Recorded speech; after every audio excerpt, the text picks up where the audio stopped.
We got 1970 AAR Cuda. It should be a 340 in there. 6-pack or something. The 340 that was in the AAR Cuda was different from the regular 340s, and I always wonder why the hell they just make them all the same. They're more freer breathing. Somehow I think the rocker arms were in kind of like offset, so did a more direct shot into the combustion chamber. It's got 727 torque slide. Looks nice. I like yellow with black versus red. I don't know why I'm let's go on red. I think red looks good as a Corvette. But this car,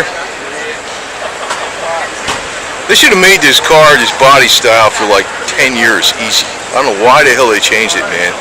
Oh, the bumpers, you know.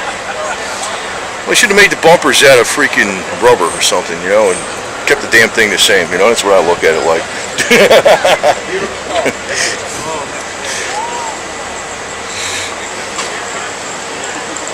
Anyway, American Racing or something, All American Racing or whatever. I forget what AAR stands for, but something with American Racing.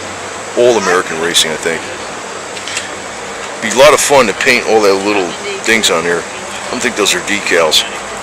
That's paint. A lot of fun doing that. Anyway. Sweet ride. You know, that kind of aggravates me because, you know, if they made this car, say they did the 70, and say it was like this in 85, and they made it the same body style, there'd be a gazillion of them around, man. As it is, these cars are just too hard to find, man. So, what's the matter with these people, man? No common sense. No common sense, man. You got your 20-mile-an-hour speedometer, which is unrealistic. It should be more like 160 speedometer. Yep. Hey, honey, is it automatic?